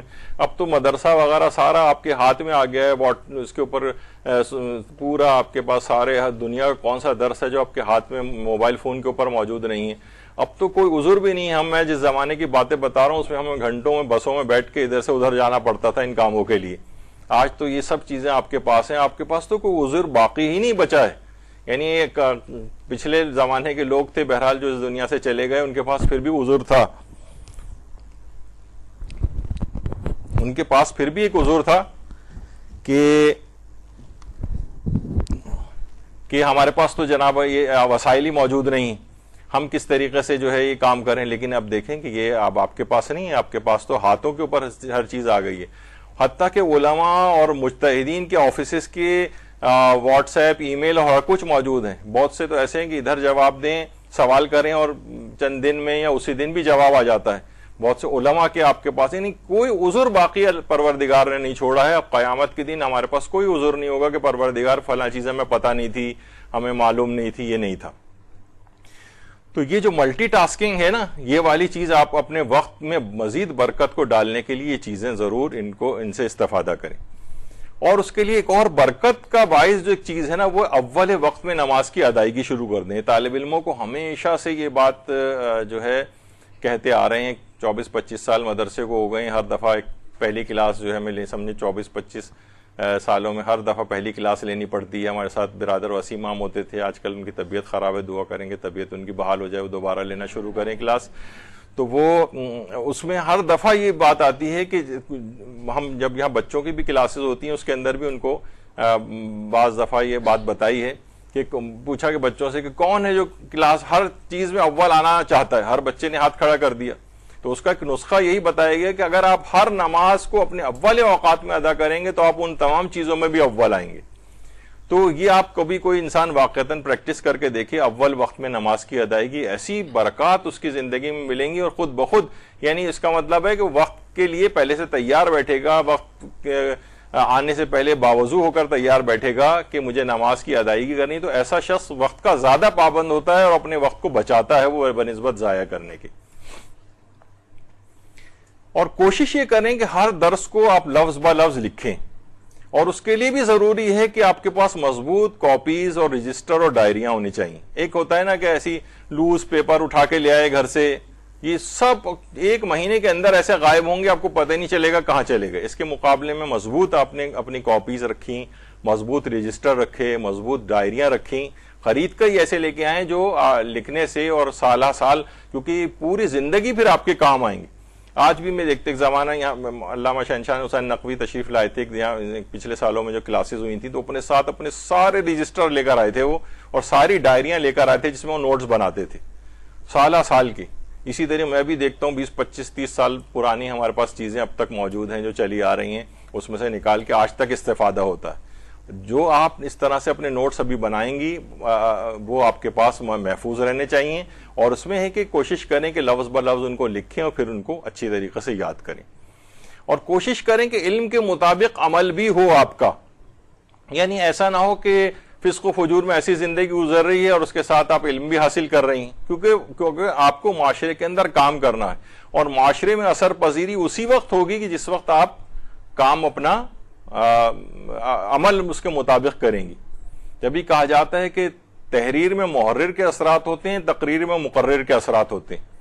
یعنی آپ کوئی مثلا برا کوئی ناول اگر کوئی لکھ رہا ہے تو وہ گویا اپنے اخلاق کو اپنے پڑھنے والے میں ٹرانسفر کر رہا ہوتا ہے. اس کے مقابلے میں آپ کسی مجتہد کی کتاب پڑھ رہی ہوتی ہیں تو وہ اس کے اوصاف نیک جو ہیں وہ آپ میں منتقل ہو رہے ہوتے ہیں. آپ کسی گانے والے گلوکار اور اس اداکار کا انٹرویو سن رہی ہیں, وہ جتنی دیر آپ محاوروں کے سن رہی ہیں وہ اپنی برائیاں آپ کے اندر منتقل کر رہا ہوتا ہے, اس کے اثرات ہوتے ہیں. اسی طریقے سے مثلا کسی عالم کا, کسی نورانی شخصیت کی کا کوئی بیان آپ سن رہی ہیں تو وہ اعلی اثرات آپ کے اندر منتقل ہو رہے ہوتے ہیں. تو علم کے مطابق عمل, جبھی حضرت امیر المومنین علی ابن ابی طالب علیہ الصلوۃ والسلام ارشاد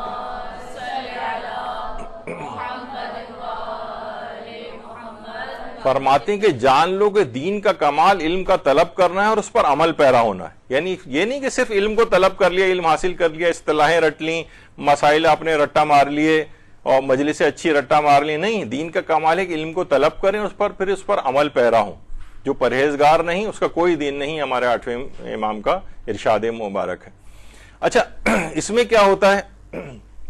ہوتا یہ ہے کہ ہم سوچتے ہیں کہ ہم علم حاصل کرتے جا رہے ہیں لیکن ہمارا عمل شاید اس کے مطابق نہیں ہے. دیکھیے بہت سارے لوگ ہوتے ہیں جو ذرا بے تکلف قسم کے ہوتے ہیں. آقا شیخ محسن قرائتی یعنی ایسی شخصیت ہے, تبلیغات کے اندر پوری اپنی زندگی لگا دی ہے, اور تقریباً 6-7 ہزار گھنٹے کے تو ان کے صرف درس ہیں جو ٹی وی کے اوپر جو ان کا ایک چینل سے مستقل ان کا جو درس آتا ہے 6-7 ہزار گھنٹوں پر مشتمل. تو وہ بلکہ کہا جاتا ہے کہ انہوں نے زیادہ تیزی کے ساتھ ریکارڈنگ کرا کے اگلے 20-25 سال تک کی ریکارڈنگ بھی ایڈوانس میں کرا لی ہیں کہ اگر میں مر بھی جاؤں تو 20-25 سال تک نئے درس لوگوں کو ویسے ہی ملتے رہیں گے. سوچیں کہ اس طرح یہ ہوتا ہے کہ یہ تو نہ صرف یہ کہ اپنے وقت کو ایسا قابو کیا کہ مستقبل کی چیزوں کو بھی اپنے قابو میں کر لیا کہ 25 سال بعد تک بھی لوگوں کو نئی چیزیں ملتی رہیں گی. تو شیخ محسن قرائتی سے ایک دفعہ ایک بے تکلف ان کے درس میں بیٹھنے والے شخص نے پوچھا کہ آقا یہ اتنا علم آپ لوگوں کو دے رہے ہوتے ہیں کہ اپنے علم پر عمل بھی آپ کرتے ہیں یا نہیں کرتے؟ محسن قرائتی نے ان کی طرف دیکھا, اس شخص کی طرف, اور کہا کہ اچھا آپ کیا کام کرتے ہیں؟ اس نے کہا کہ میں جوتے کی دکان ہے میری, جوتے بیچتا ہوں. کہا کہ کتنے جوتے ہیں تمہاری دکان میں؟ کہا 1000 جوتے ہوں گے. کہا اور بیچتے کتنے ہو روزانہ؟ کہا کبھی 10 بک جاتے ہیں, کبھی 20 بک جاتے ہیں.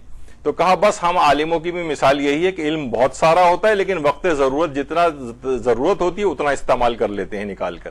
جس طرح شیلف میں بہت ساری چیزیں رکھی ہوتی ہیں, میڈیکل اسٹور اگر آپ کے پاس ہے, جب آپ کو درد ہوگا تو آپ درد کی گولی نکال لیں گے, بخار ہوگا بخار کی نکال لیں گے, ہے سب کچھ آپ کے پاس.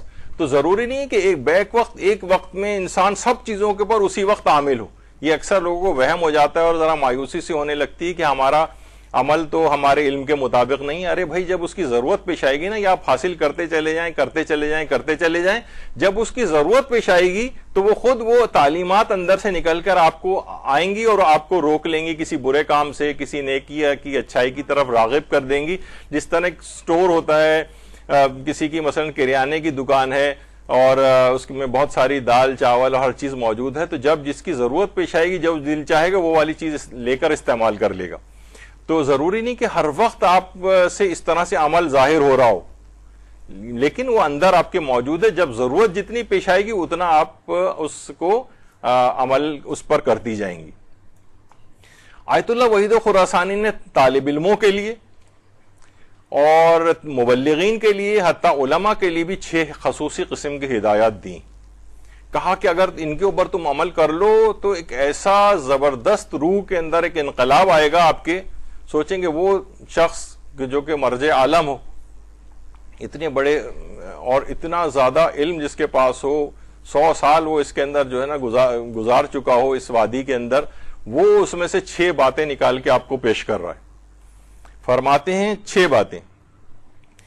کہہ رہے ہیں جب بھی آپ ظاہر آپ میں کوشش یہ ہوگی کہ آپ کی کہ جو بھی علم حاصل کریں آپ اس کو لوگوں کو بھی بتاتی جائیں. میں نے ایک دفعہ پہلے بھی پچھلی کلاسوں میں کسی کو بتایا تھا. اپنا ایکسپیرینس صرف اس وجہ سے بتا رہا ہوں کہ ہم مولانا صادق حسن قبلہ کے درس میں جاتے تھے, وہاں فقہ اور اصول فقہ کی کلاسز ہوتی تھیں, تو میں وہیں بیٹھ کے پورا وہ بھی لکھ لیتا تھا, اور اس کے بعد ظاہر بس میں بیٹھ کے 1-1.5 گھنٹے کا سفر طے کر کے گھر آنا ہوتا تھا, تو پورے رستے میں اس کو ریوائز کرتا ہوا آتا تھا.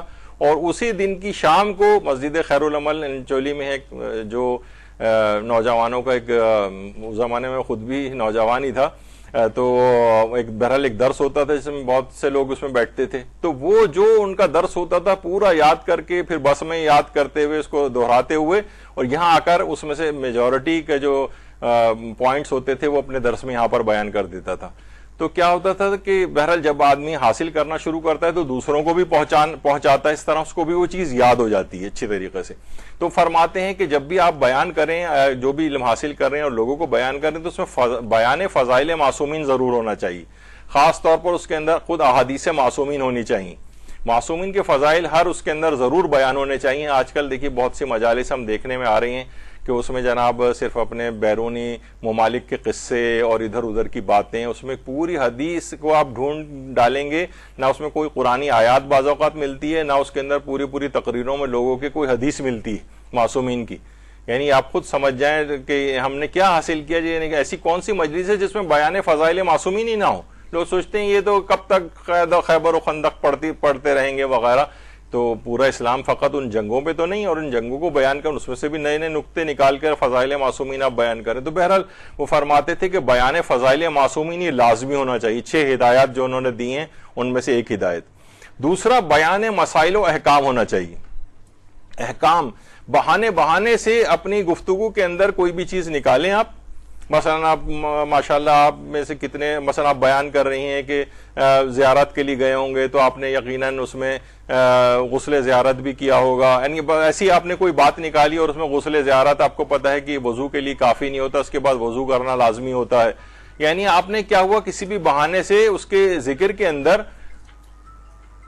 اس کو بند کر دیجیے ذرا, تو اس میں خود سے آپ نے ڈالنے ہیں اس کے اندر لوگ, کیونکہ دیکھیے آئین ہے کوئی پورا ہمیں جو دیا گیا ہے کہ ہمیں کس طریقے سے جو ہے وہ زندگی گزارنی ہے. تو یہ فقہی احکام ہے جو زندگی گزارنے کے جو طریقے بیان کیے جاتے ہیں جس کے اندر. تو یہ دوسری چیز جو لازمی آپ کو بیان کرنی ہے وہ بیان مسائل و احکام, جو صحیح طور پر آپ علم کو حاصل کریں, اور اس کے بعد مثلا جو چیز یہاں پر پڑھائی جائے مدرسے میں مسائل سیکھیں, وہ گھر میں جا کے اور گھر والوں کو بتائیں, اپنی سہیلیوں کو بتائیں. موقع نہیں بھی نکل رہا ہے تو خود ہی موقع کو نکالیں, ایک سوال پیدا کر دیں لوگوں کے سامنے, ارے آج ہم نے دیکھیں یہ والی بات سیکھی ہے. بہت سے لوگ اس کے میں ڈسکشن, یعنی اب فضولیات ڈسکشن کے بجائے دینی احکام کے گھر میں ڈسکشنز ہوں. تیسری چیز وہ فرماتے ہیں دفع شبہات. آج کل دیکھیے کتنا زیادہ شبہات ڈالے جا رہے ہیں, یہ زیارت ان اوتھینٹک ہے, یہ مثلا یہ حدیث ان اوتھینٹک ہے, یہ فضائل معصومین ان اوتھینٹک ہے, یہاں پر یہ شبہ ہے, یہاں پر یہ شبہ ہے. ایک شبہات کی ایک وادی, ایک بہت بڑا ایک سمندر ہے جس کے اندر لوگوں کو ڈالا جا رہا ہے. تو لوگوں کے سوالوں کے جوابات, بہت سارے شبہات ہوں گے, یہاں شبہات کے جواب دینے کے لحاظ سے بھی کلاسز ہوتی ہیں, اور اس کے اندر ان سب چیزوں کے دلائل بیان کیے جاتے ہیں. آپ لوگ بھی سیکھیں اور لوگوں کو اس لحاظ سے سکھائیں. یہ تیسری ہدایت جو طالب علموں, علماء یا مبلغین کو آیت اللہ وحید خراسانی دیتے ہیں. چوتھی چیز فرماتے ہیں ہر نماز کے بعد دعائے عہد کی تلاوت کی جائے. ہر نماز کے بعد. چھٹے امام جعفر صادق علیہ الصلوۃ والسلام فرماتے ہیں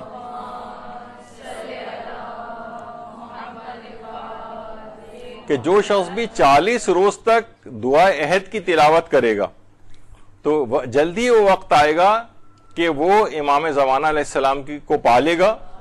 اللہم صلی علی محمد و آل محمد.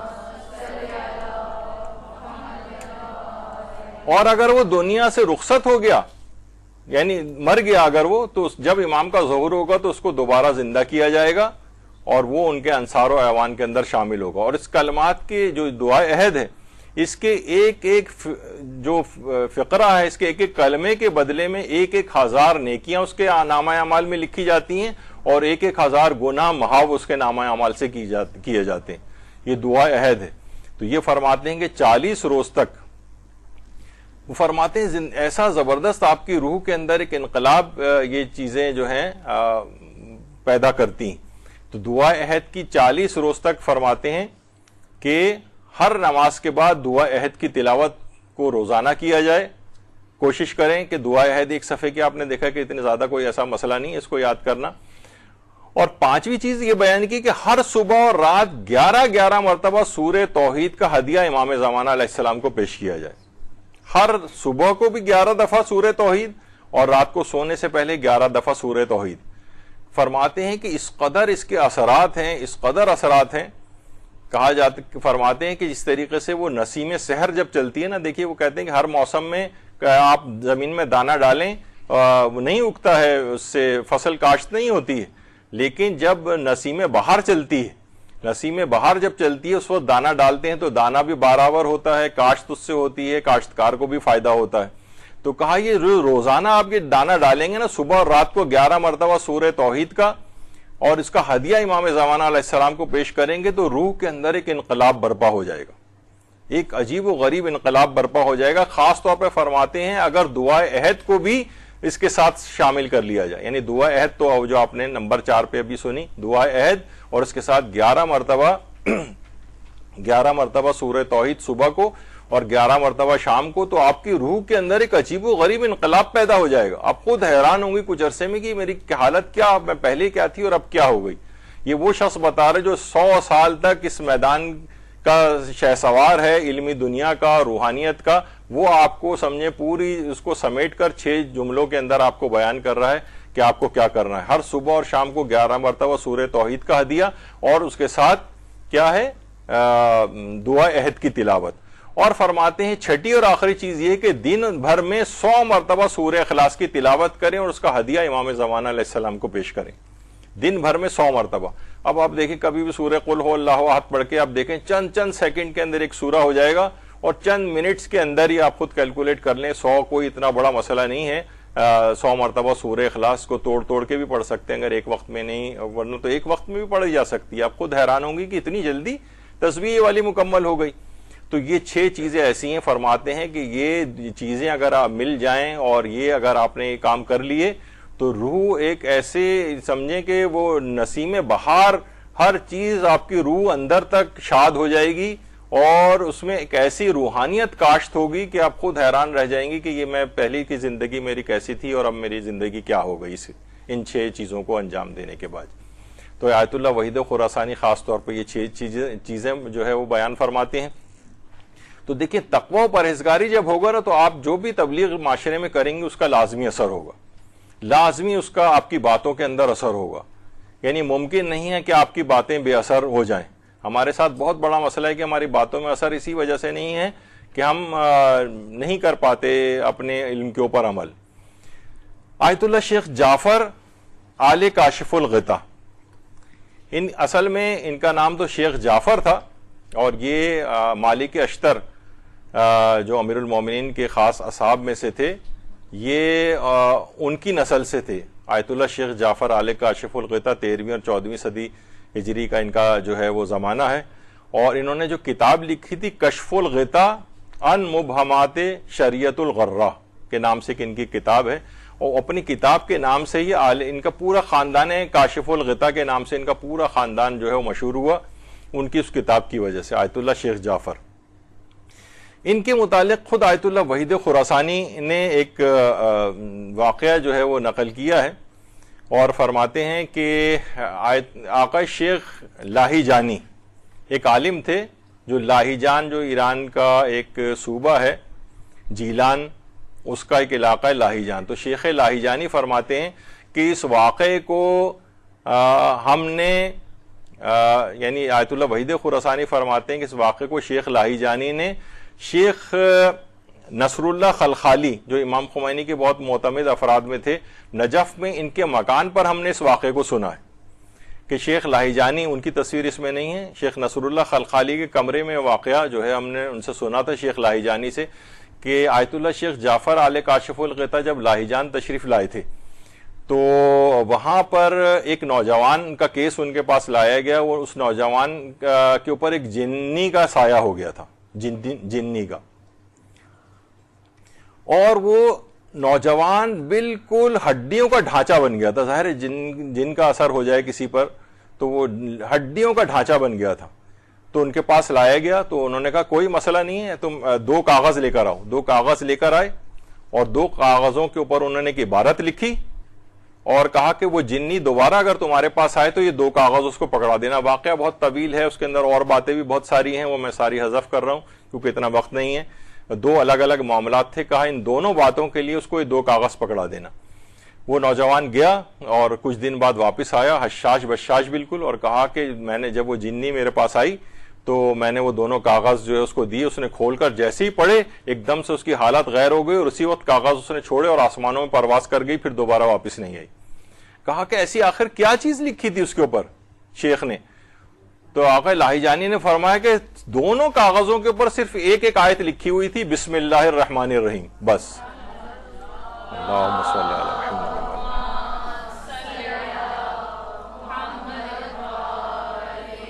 آیت اللہ وحید خراسانی فرماتے ہیں یا اللہ، یعنی ہم پورا قرآن بھی کسی پر پڑھ کر دم کر دیں وہ اثر نہیں ہوتا، یہ آخر ایسا کیا تھا کہ صرف ایک آیت لکھنے سے اتنا اثر ہو گیا؟ تو انہوں نے خود فرمایا آیت اللہ وحید خراسانی نے، اچھا یہ جو ہے شیخ جعفر آل کاشف الغطا، نجف میں ان کی قبر مبارک ہے، اور آج تک اپنی اس کتاب صاحب کتاب کشف الغطا کے نام سے جو ہے مشہور ہیں، یہ ان کا مقبرہ ہے۔ تو فرماتے ہیں کہ کیوں آخر ان میں کیا ایسا ایک آیت لکھنے میں اثر پذیری ہو گئی اور ہم پورا قرآن بھی پڑھ دیں تو اثر پذیری نہیں ہوتی؟ تو انہوں نے فرمایا اصل بات یہ ہے کہ قرآن کی آیت ہے لا یمسہ الا المطہرون، اس کو مس نہیں کر سکتے جب تک کہ سوائے پاک و پاکیزہ افراد کے۔ تو انسان واقعتاً اپنی روح کو پاکیزہ بنا لے تو پھر اس کی بات میں اثر ہو جاتا ہے۔ جب ہی آقا وحید خراسانی فرماتے ہیں کہ یہی وجہ ہے کہ ہماری بہت ساری چیزیں آج کل کے زمانے میں فقط قرآن کو پڑھ دینا وہ اثرات نہیں رکھتا جب تک کہ الہی مدد اس کے ساتھ نہ ہو جائے۔ تو ہمیشہ جب بھی ہوتا ہے، کبھی بھی آپ کہیں گے فلاں سورہ پڑھا جائے، فلاں چیز پڑھی جائے تو اس سے یہ اثرات اور نتائج ہوتے ہیں، تو کیونکہ ہماری زبان میں اتنی اثر باقی نہیں رہا ہے، تو یہ وجہ اس کی، تو پھر کیا کرنا چاہیے اس کے لیے؟ اپنے تقوی کو بہتر بنانا چاہیے اور الہی مدد کو طلب کرنا چاہیے۔ پروردگار ہماری زبانوں میں تو اتنی طاقت نہیں ہے کہ ہم قرآن کی ان سوروں کو پڑھ کے اپنے مطلوبہ نتائج حاصل کر لیں، تو اپنی طرف سے مدد کو نازل فرما۔ تو ایکسٹرا الہی مدد آج کل کے دور میں درکار ہوتی ہے، آیت اللہ وحید خراسانی فرماتے ہیں۔ تو جتنا انسان اپنے نفس کو پاکیزہ بنائے گا اتنا ہی زیادہ آپ نے دیکھا کہ جو کسی سے مسئلہ حل نہیں ہو رہا تھا انہوں نے فقط قرآن کی 2 آیتیں لکھی اور کہا یہ بس اس کو دکھا دینا، اور وہ اس کے بعد سے وہ غائب ہو گئی، پھر دوبارہ وہ اس نوجوان کے اوپر کبھی نہیں آئی۔ یہ ان کی شیخ جعفر آل کاشف الغطا کی نسل سے شیخ محمد حسین آل کاشف الغطا ہیں جو بہت بڑے اپنے زمانے کے علماء میں ان کا شمار ہوتا تھا۔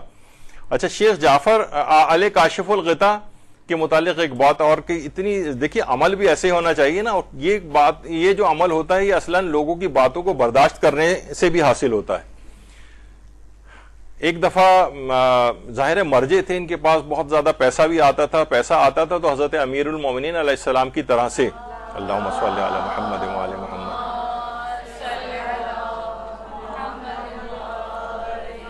کہ پورا بیت المال غریبوں میں تقسیم کر کے پورا خالی کر کے مولا وہاں پر 2 رکعت نماز پڑھتے تھے کہ پروردگار جو کچھ تو نے دیا تھا سارا تیرے لوگوں میں تقسیم کر دیا، پورا بیت المال خالی ہے، یعنی کوئی شخص ایسا نہیں بچا کہ جس تک یہ چیز پہنچی نہ ہو، پھر 2 رکعت نماز۔ تو یہی ان کا بھی طریقہ کار تھا کہ وہ مسجد میں نماز پڑھا رہے تھے، پیچھے بہت بڑی لوگ مجمع تھا مقتدی افق کا، تو ایک سید ان کے پاس آیا اور کہا کہ میرے پاس پیسے نہیں ہیں، مجھے کچھ رقم چاہیے۔ کہا کہ آج تو میں سارا جتنا اموال میرے پاس آئے تھے سارے میں نے تقسیم کر دیے۔ اچھا دیکھیے بہت سارے عربوں میں اس طرح کے لوگ ہوتے ہیں، غصے سے اس عرب نے ان کے منہ پر آ کر تھوک دیا، شیخ جعفر آل کاشف الغطا جو مرجع تقلید ہیں، غصے سے آ کر تھوک دیا۔ کیا کہا کہ جب مجھے ضرورت ہے تو تمہارے پاس پیسے نہیں ہیں۔ آج بھی لوگ علماء وغیرہ کو الزام لگاتے ہیں ان کے پاس پیسے ہوتے ہیں ہمیں دیتے نہیں ہیں وغیرہ، اس کے الگ باتیں ہوتی ہیں اس میں۔ اب دیکھا جائے تو شیخ جعفر آل کاشف الغطا کو کتنا غصہ آنا چاہیے تھا۔ انہوں نے کیا کیا، وہ سید نے جو چہرے پر تھوکا تھا انہوں نے اس تھوک کو اپنے پورے چہرے پر مل لیا، اپنا امامہ اتارا اور حاضرین کے اندر چلے اپنے امامہ لے کے کہ جو شخص بھی مجھ کو اپنا مرجع تقلید اور رہنما مانتا ہے وہ اس سید کی امداد کے لیے اس میں کچھ پیسے ڈالے۔ تھوڑی دیر میں بہت سا پیسہ جمع ہو گیا اور سید کو دیا، وہ سید قدموں کے اندر گر گیا ان کے اور کہا کہ آغا میں بہت یعنی شرمندہ ہو گیا۔ وہ یعنی اس وقت وہ اگر غصہ دکھاتے لوگوں سے اس کی مثلا پٹائی کروا دیتے، کتنا توہین آمیز سلوک کیا تھا، لیکن کیا قوت برداشت سے کام لیا۔ تو دیکھیے جب آدمی اتنا زیادہ، یہ نہیں کہ ہمارے کسی نے ہماری ذرا سی برائی کر دی ہم ساری زندگی اس کی شکل نہیں دیکھیں گے، اب اس نے 1 سنائی تو ہم اس کو 10 سنائیں گے، تو یہ کیا ہوا، پھر ہماری روح بھی بلند نہیں ہوتی۔ جب بھی شیخ نے صرف بسم اللہ لکھ کر دی اور اتنے بڑے اس کے اثرات ظاہر ہوئے۔ تو لا یمسہ الا المطہرون، یعنی یہ بڑی ویسی بات ہے کہ انسان کو اپنے آپ کو پاکیزہ بنائے علم کے ساتھ ساتھ، تو پھر اس کے اندر گفتگو میں اس کے وہ اثرات جو ہے ظاہر ہوتے ہیں۔ دیکھیے کیوں یہ کہا جاتا ہے کہ عالمی طاقتیں ہمارے مجتہدین کے خلاف کیوں ہو جاتی ہیں، کیوں ہو جاتی ہیں؟ دیکھا نہیں آپ نے کہ یعنی پوری دنیا ان کے خلاف ہو رہی ہوتی ہے۔ مثلا آیت اللہ مرزا شیرازی بزرگ جنہیں کہا جاتا ہے کہ جن کا صرف یہ 1.5 لائن کا فتویٰ جو ہے یعنی اتنے پاورفل ہو جاتے ہیں کہ صرف 1 لائن صرف وہ بیان لکھتے ہیں اور پوری وہ سمجھیں ایسٹ انڈیا کمپنی اس طرح قبضہ کرنے آ رہی تھی، تو اسی طریقے سے وہ افراد تمباکو کے ذریعے انگریز جو ہے وہ اسلامی ممالک میں داخل ہو کر، ایران میں داخل ہو کر جو ہے وہ وہاں پر قبضہ کرنا چاہ رہے تھے۔ انہوں نے صرف 1 لائن کا فتویٰ لکھا، بسم اللہ الرحمن الرحیم، الیوم استعمال تمباکو و توتون بے ای نحوین در حکم محاربہ امام زمانہ علیہ السلام است۔ فرماتے ہیں آج کے دن اس تمباکو اور اس جیسی جتنی اور چیزیں ان سب کا استعمال کرنا ہو، خواہ کسی بھی شکل میں، وہ گویا اسی طرح سے جس طرح امام زمانہ کے خلاف اعلان جنگ کرنا۔ بس یہ جملہ لکھا انہوں نے، اور اس کے بعد گھروں میں سے تمام لوگوں نے اپنے حقے توڑ دیے، ساری سگریٹیں جتنی بھی تمباکو کی جتنی چیزیں تھیں ساری کی ساری تہس نہس کر دی۔ صرف کیا ہے کہ اتنی طاقت، اتنا پاورفل آدمی اپنے تقوی و پرہیزگاری میں ہوتا ہے، صرف وہ ایک جملہ نکالتا ہے خالی، اور وہ جو ہے عالمی طاقتیں ظاہر ان کے کروڑوں ڈالر کے بزنس ناکام ہو جاتے ہیں۔ جب بھی ہم دیکھتے ہیں مثلا آیت اللہ سیستانی ایک فتویٰ انہوں نے دیا اور اس کے بعد بہت سارے ان کے اس طرح کے بیانات آئے، آپ نے دیکھیں کہ جو پوری دنیا کی عالمی طاقتیں ان کی جو فنڈڈ جو تنظیم تھی وہ کس طرح سے اس کو نیست و نابود کر کے رکھ دیا۔ اور تو یہ ان کی تقوی و پرہیزگاری کی ایک طاقت علم کے ساتھ ساتھ ہوتی، اور کہا کہ جو بھی اس کے اندر حصہ لے گا اور دفاع کرے گا وہ اللہ کے ہاں شہید لکھا جائے گا۔ اور پھر آگے بھی انہوں نے کہا کہ ان کا ایک خاص مقام اور مرتبہ ہے جو قابل رشک ہے، ہم اللہ سے دعا کرتے ہیں کہ ان کو انصار امام حسین کے ساتھ جو بھی اس داعش کے مقابلے میں لوگ جا کر شہید ہوں گے ان کو ان کے ساتھ قرار دے۔ تو آیت اللہ سیستانی کا آپ دیکھیں، اسی طرح امام خمینی اس زمانے میں جب نیا انقلاب آیا تھا تو انہوں نے کہا تھا کہ ہم ایران کے اوپر جو ہے وہ پابندیاں لگا دیں گے اور ان کو بھوکا مار دیں گے۔ تو امام خمینی نے صرف ایک جملہ کہا تھا کہ یہ ہمیں جو ہے وہ بھوک سے ڈراتے ہیں جبکہ ہمارے پاس روزے کی طاقت ہے، ہم روزے رکھیں گے۔ ابھی انہوں نے کہا بھی نہیں تھا کہ روزے رکھیں، اور ایران کی عوام نے جو ہے وہ مسلسل روزے رکھنے شروع کر دی، یہاں تک کہ امام خمینی کو منع کرنا پڑا کہ میں نے روزے رکھنے کو کہا نہیں ہے، صرف ایک مثال دی تھی۔ تو یہ باتوں میں دیکھیے اس وقت یہ تمام اثرات پیدا ہوتے ہیں جب واقعتاً انسان اس طور پر ہو بھی۔ جب ایک بزرگ کو کہا ایک دفعہ کسی نے ایسی